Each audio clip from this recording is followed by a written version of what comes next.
A red alert has been sounded for the coastal districts of the state, and the prediction of incessant rain brings worries over how Bengaluru city will cope with it. The first showers itself have exposed several areas, and the question is if there is a plan in place or even on the anvil to help the city deal with rains better.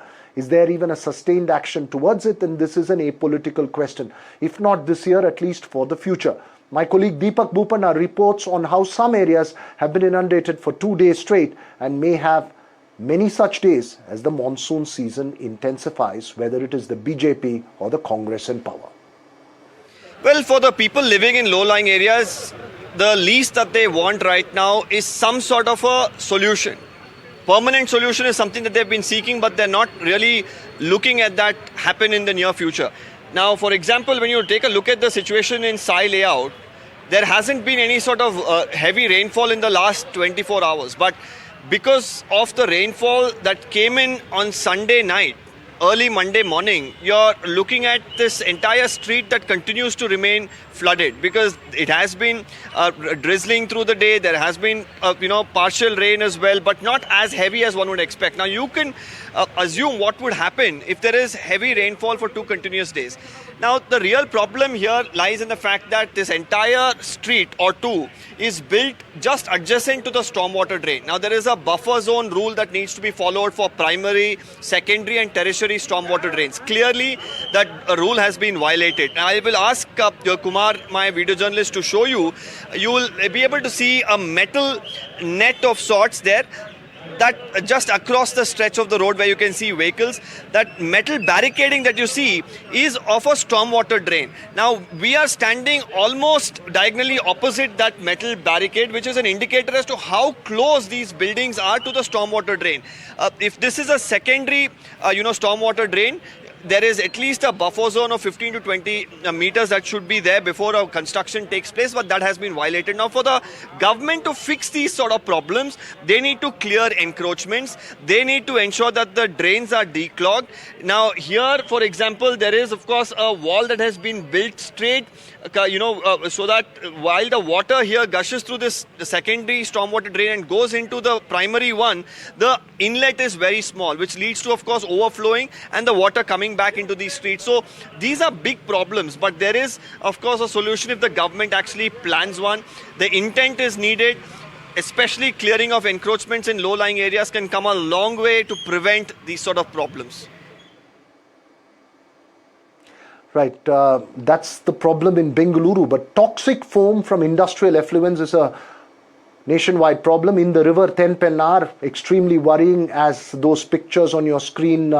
There is heavy rain in Karnataka. Whenever there is heavy rain in Karnataka and water is discharged from the Kelavarappalli Dam down to the districts of Krishnagiri and Dharmapuri in Tamil Nadu, that kind of toxic foam comes up on that river. That's a worry there. So multiple rain-related issues, but the focus on whether Bengaluru will ever be rain ready. Sudha Halakai and Lavanya Balal Jain stay with us, but also joining me this evening, Dr. Sudhir Krishna, former Secretary of the Ministry of Urban Development and noted Bengalurian Priya Chetty Rajagopal as well. Dr. Sudhir Krishna, first to you, is there a genuine effort to plan and find a solution?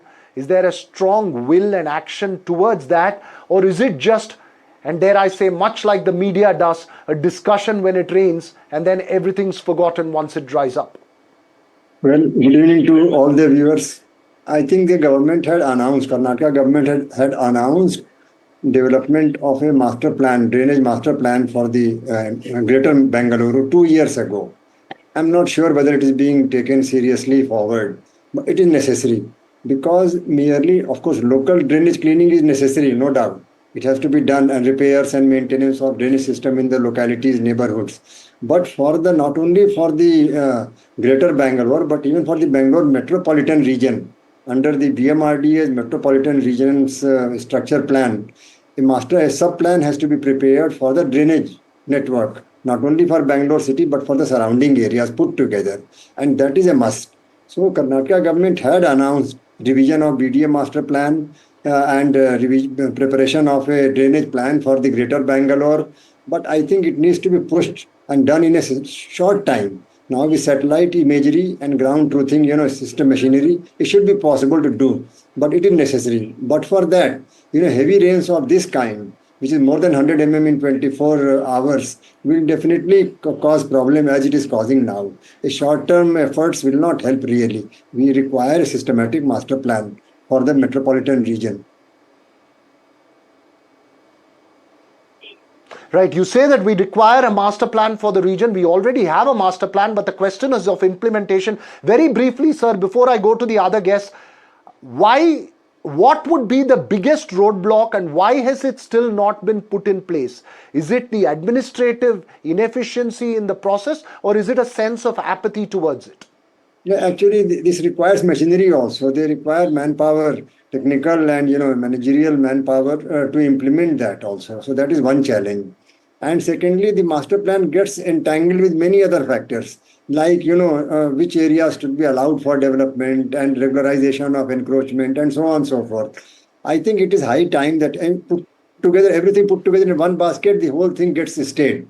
So I think drainage plan must be taken up on high priority. It is possible. It should take not more than 6 months time to notify them. Already half work has been done. A complete notification should take not more than 6 months. It will be the lasting solution for the drainage problem. Otherwise, there is no other way. We have to face this situation again and again unless we prepare a master plan and notify it in a statutory manner.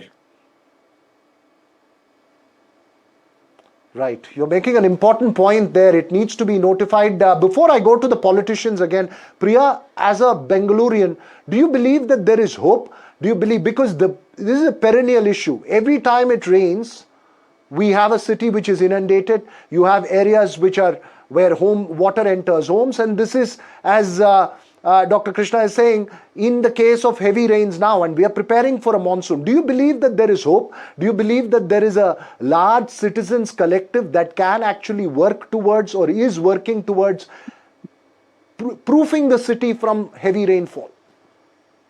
In this time, if you ask me, obviously we're all filled with a lot of pessimism. We're upset, we're frustrated, we're really angry.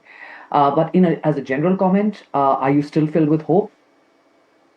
Hope lives eternal in the human breast, but Bangalore, I think, has learned to be optimistic up and down, and despite whatever is thrown at us.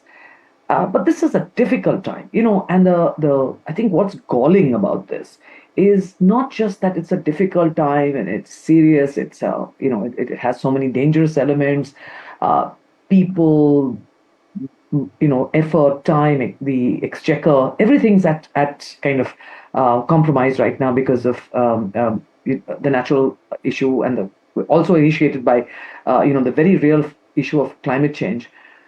This is happening, but I think what's really galling right now is how surprising are these rains to the powers that be every year. Now, I can understand, it's happened once, we've had an issue, but every year, every single year, we all sound like, oh my God, how did this happen? Oh, we must be ready. Let us go and examine rain damaged.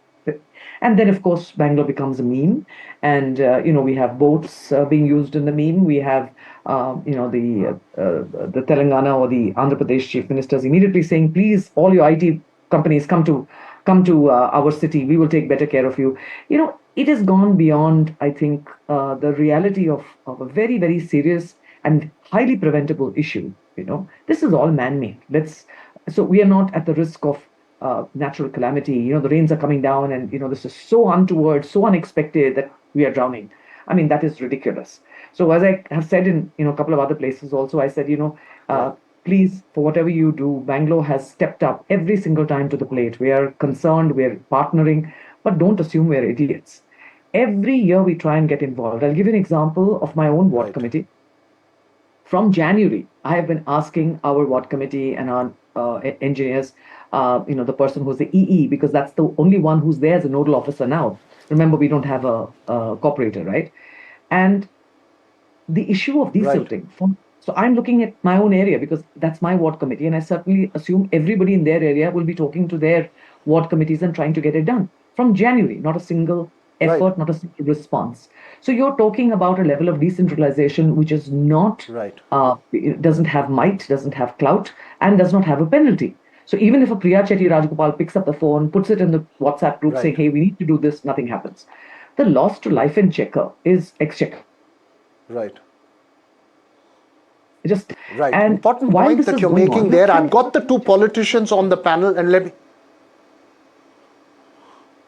No, you made a very important point there, Priya. I've got the two politicians on the panel. First to you, Lavanya.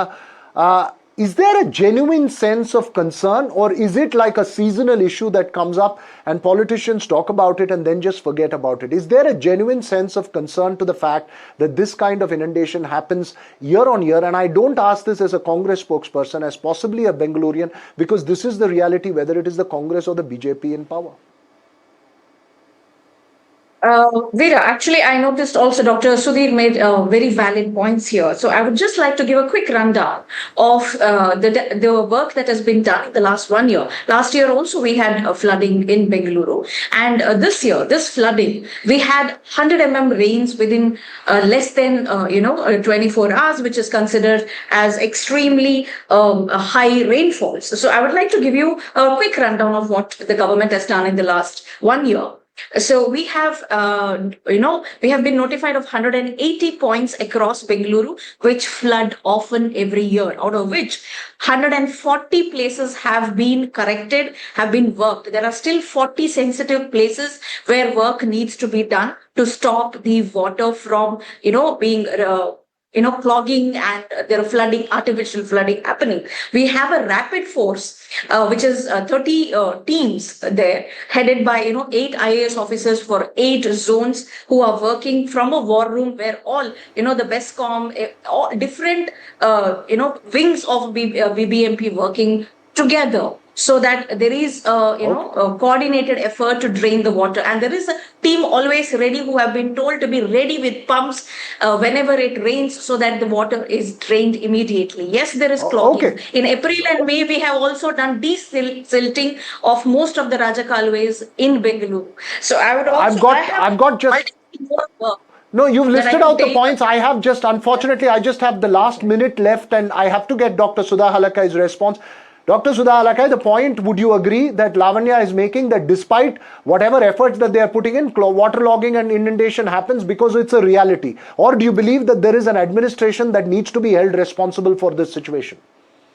Yeah, just a few seconds. I'll just get back. What is the root cause of this? This is because of the 50 early year of administration by the Congress government in Karnataka, where they had closed 38 lakes out of the 50 lakes. This is the root cause of it. Okay, I'm not getting to blame game. This is the reality. Not considering the 950 meters high above the sea level of our state, they have not done concrete engineering, and this is because of the failure of the concrete engineering. The people of Karnataka are suffering today. And where there is a will, there is a way. Absolutely, as one of our co-panelists had told, there is a problem in the exchequer. They are not investing. The announcement is completely 100%, but the performance and investment and implementation is zero in Karnataka by the Congress government. Earlier on, now they were thinking about the great Bengaluru, brand Bengaluru. Where is Mr. D.K. Shivkumar when all this has happened? And 4 people have lost their life in the past 24 hours, and they say, they have been working on that.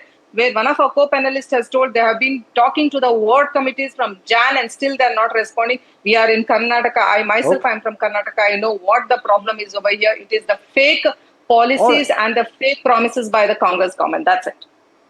All right, you're saying that. I'll leave it there. I wish I could get Lavanya Balal Jain's response as well, but unfortunately we've run completely out of time on that conversation.